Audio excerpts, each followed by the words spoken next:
Queridos irmãos e irmãs, graça e paz do nosso Senhor Jesus Cristo, nosso Salvador e Redentor, sejam muito bem-vindos a mais uma aula da nossa Escola Bíblica Dominical. Estamos na lição 9 do nosso estudo de Lucas, cujo título é Disposto, e vamos estudar os versículos 41 a 53 do capítulo 22. Como textuário temos os versículos 41 e 42, que diz o seguinte: Ele se afastou deles a uma pequena distância, ajoelhou-se e começou a orar. Pai, se queres, afasta de mim este cálice, contudo não seja feita a minha vontade, mas a tua. O texto que eu vou apresentar aqui aos irmãos está na versão NVI, Nova Versão Internacional. Pode diferir um pouco da versão que habitualmente costumamos ler, mas o irmão e a irmã em casa acompanhem com as suas Bíblias e com as suas revistas esta lição. Vamos começar por ler o texto. Vamos ler Lucas 22, versículo 41 a 53. E diz assim o texto: Ele se afastou deles a uma pequena distância, ajoelhou-se e começou a orar. Pai, se queres, afasta de mim este cálice, contudo não seja feita a minha vontade, mas a tua. Apareceu-lhe então um anjo do céu que o fortalecia. Estando angustiado, ele orou ainda mais intensamente, e o seu suor era como gotas de sangue que caíam no chão. Quando se levantou da oração e voltou aos discípulos, encontrou-os dormindo, dominados pela tristeza. Por que estão dormindo? Perguntou-lhes. Levantem-se e orem, para que vocês não caiam em tentação. Enquanto ele ainda falava, apareceu uma multidão conduzida por Judas, um dos 12. Este se aproximou de Jesus para saudá-lo com um beijo. Mas Jesus lhe perguntou: Judas, com um beijo você está traindo o Filho do Homem? Ao verem o que ia acontecer, os que estavam com Jesus lhe disseram: Senhor, atacaremos com espadas. E um deles feriu o servo do sumo sacerdote, decepando-lhe a orelha direita. Jesus, porém, respondeu: Basta. E tocando na orelha do homem, ele o curou. Então Jesus disse aos chefes dos sacerdotes, aos oficiais da guarda do templo e aos líderes religiosos que tinham vindo procurá-lo: Estou eu esfiando alguma rebelião para que vocês tenham vindo com espadas e varas? Todos os dias eu estava com vocês no templo e vocês não levantaram a mão contra mim. Mas esta é a hora de vocês, quando as trevas reinam. Portanto, este é o nosso texto. E agora vamos a versículo compreender melhor o seu significado. Olhando aqui para os versículos 41 e 42. Ele se afastou deles a uma pequena distância, ajoelhou-se e começou a orar. Pai, se queres, afasta de mim este cálice, contudo não seja feita a minha vontade, mas a tua. O que é que podemos aprender aqui? Ora, a nossa lição começa precisamente com a ida de Jesus e os discípulos ao Getsemane, no Monte das Oliveiras. Também é boa ideia nós lermos este texto em conjunto com os restantes evangelhos, como Mateus, Marcos, que também falam e abordam este assunto. Este jardim do Getsemane estava situado na base do Monte das Oliveiras, no Vale de Quidron, e Jesus tinha o hábito de se retirar para este lugar. Muitas vezes o fazia sozinho, no entanto aqui ele foi seguido pelos discípulos.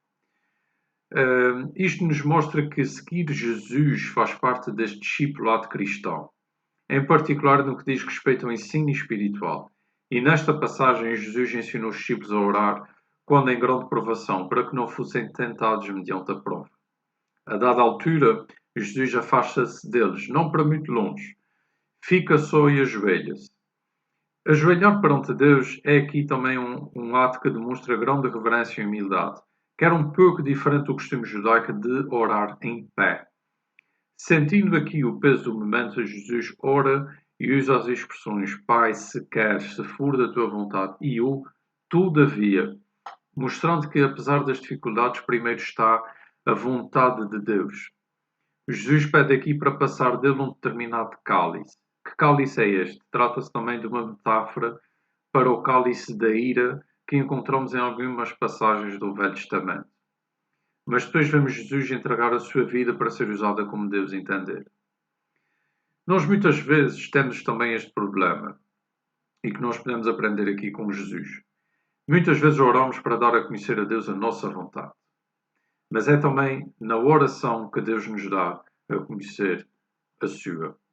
E aqui Jesus nos dá o exemplo. Primeiro se faça a vontade de Deus, primeiro se faça a vontade do Pai. Continuando aqui para os próximos versículos, do 43 ao 46, nos mostram aqui alguns pontos interessantes. Tal como já tinha acontecido quando Jesus foi tentado no deserto, aparece um anjo para fortalecer Jesus, para ele poder enfrentar os momentos que viriam a seguir. A angústia de Jesus era tão intensa que o texto nos descreve como uma agonia porque ele sabia o que é que iria acontecer.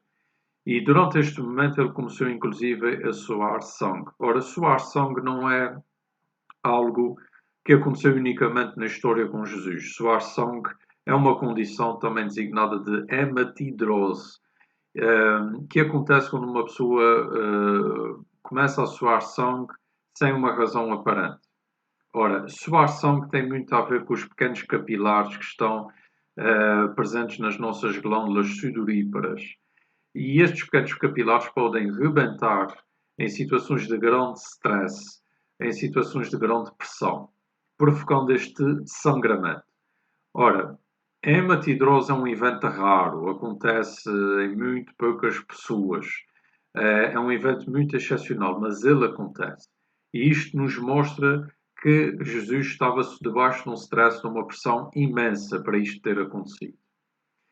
Ora, enquanto isto, os discípulos o que é que faziam? Estavam dormindo. É compreensível que eles se sentissem tristes e desgastados destes dias e tristes do momento que estavam a passar por saber que algo de mal ia acontecer ao seu Mestre Jesus. Mas é neste momento da batalha que nós aprendemos aqui neste texto que quem fica a dormir perde a guerra. E na guerra espiritual isso é bem verdade. É a oração que nos fortalece. Foi a oração que fortaleceu Jesus para enfrentar com confiança o pecado e a morte. E este texto nos exorta a acordar para a importância da oração. Depois, nos versículos 47 e 48, temos um momento de traição e da captura de Jesus. Ora, enquanto Jesus falava aos discípulos, aparece um grupo de pessoas para o prender. Não era um grupo pequeno, o texto fala numa multidão. E eles foram conduzidos por quem? Por nada mais, nada menos Judas, não é? Que fazia parte dos 12, tinha estado na última ceia e decide trair Jesus em troca de 30 moedas de prata. Ele identifica Jesus através de uma saudação, neste caso um beijo no rosto. Judas sabia que Jesus tinha o hábito de se retirar para o Monte das Oliveiras para orar, conhecia as suas rotinas, sabia exatamente como planear a captura de Jesus. E ele beija Jesus na face como um sinal de que Jesus era aquela pessoa que eles procuravam. O que torna este momento ainda mais horrível. Jesus diz assim a Judas: com um beijo traz o Filho do Homem. Nós, quando vamos ler os Evangelhos sobre esta questão, nós não vemos Jesus a tratar Judas com hostilidade. Mas foi com esta expressão que Jesus se dirigiu a Judas. Filho do homem é uma expressão usada mais de 80 vezes nos relatos evangelísticos. E é uma expressão que aparece pela primeira vez em Daniel capítulo 7, versículo 13, referindo-se a uma figura apocalíptica que vinha pelo céu e que estabelece um reino eterno. Jesus não recebe Judas com hostilidade, mas recebe-o até como um amigo. No entanto, lembra a quem ele está a trair. Está a trair o Filho do Homem, aquele que virá a segunda vez, aquele que virá para vir buscar o seu povo, aquele que virá trazer o reino de Deus à terra. Ora, quando nós pensamos nisso, demonstra que Judas de facto perdeu aqui um pouco a consciência de quem era Jesus. E se aconteceu com Judas, que teve um contacto direto com Jesus, isto é um alerta também para nós, muito mais para a igreja de hoje em dia, que nós também podemos nos afastar de Jesus, nós também podemos trair Jesus e podemos fazê-lo pior ainda, trocando por coisas do mundo, não é? Que não salvam. Que este exemplo de Judas nos mostre que nós temos que manter o nosso foco em Jesus e perceber que Jesus é este Filho do Homem que vem para trazer a salvação a todos. E isto é algo que não merece ser traído. Depois, nos versículos a seguir, diz o seguinte: ao verem o que ia acontecer, que estavam com Jesus, lhe disseram: Senhor, atacaremos com espadas. E um deles feriu o sumo sacerdote, cortando-lhe uma orelha. Jesus, porém, responde: basta, e tocando na orelha do homem, ele o curou. Ora, mais um exemplo que Jesus nos dá aqui. Ao verem esta multidão que vinha buscar Jesus, é normal que os discípulos partissem para defender o Mestre. Um deles feriu mesmo um servo dos sacerdotes numa orelha.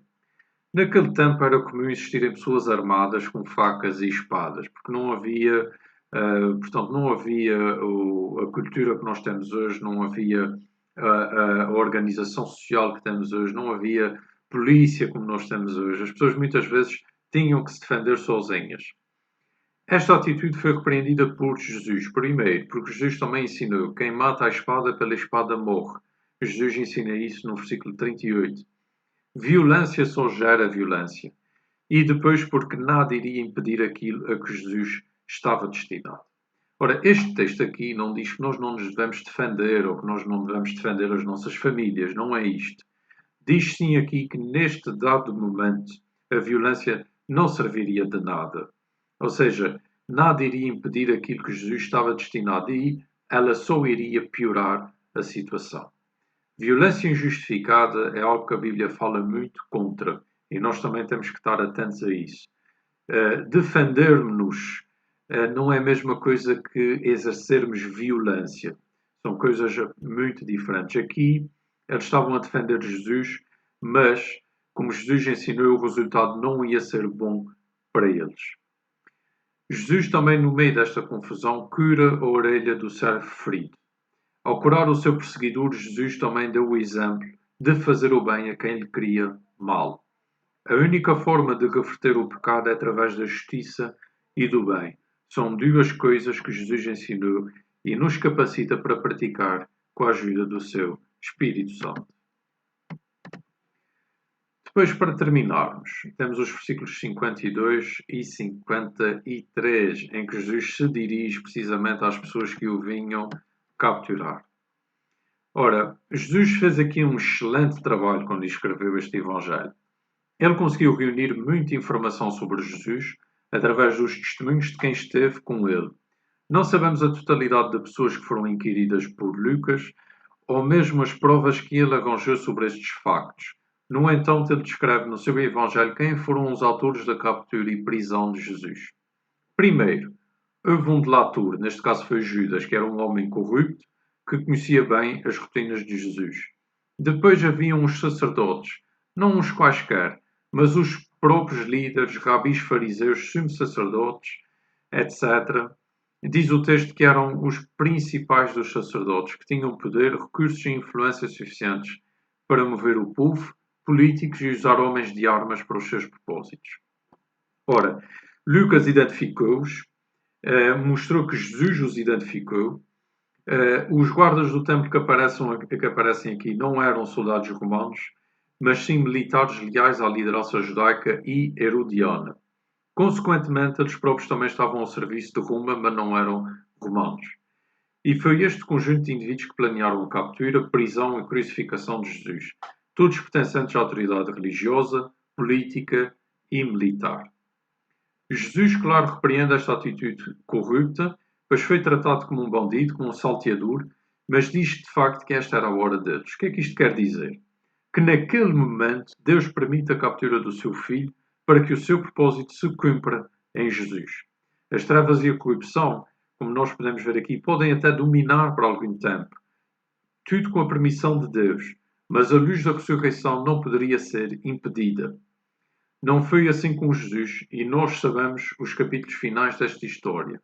Jesus regressará uma segunda vez, o Filho do Homem, e com ele o juízo do mal e a salvação dos justos. Temos que nos lembrar do poder da oração, temos que nos lembrar daquilo que Jesus nos ensinou de vigiarmos, estamos numa guerra espiritual, não podemos dormir durante esta guerra espiritual, temos que estar prontos e temos que estar prontos para a vinda de Jesus que virá uma segunda vez para vir buscar o seu povo, para vir reinar na terra. Ora, também nos lembrar que tudo o que acontece pela permissão de Deus, porque Deus tem um propósito para todas as coisas. E tendo fé e confiando no nosso Deus, sabemos que no final haverá juízo do mal e salvação dos justos. Esta foi a nossa lição e vamos tirar aqui agora 3 pontos para aplicarmos à nossa vida. O crente submete a sua vida aos planos de Deus. Os crentes podem prosseguir com confiança seguindo a vontade de Deus. Mesmo perante a rejeição, os crentes podem submeter as suas vidas a Deus. Esta foi a nossa lição. Quero agradecer a todos por terem acompanhado. E lembrem-se do que está escrito em 2 Timóteo 3,16: toda a palavra divinamente inspirada é proveitosa para ensinar, para redarguir, para corrigir, para instruir em justiça. Que possamos aproveitar este momento para aprender, para encher a nossa alma de Jesus e aplicarmos os seus ensinos. Obrigado a todos. Que Deus abençoe.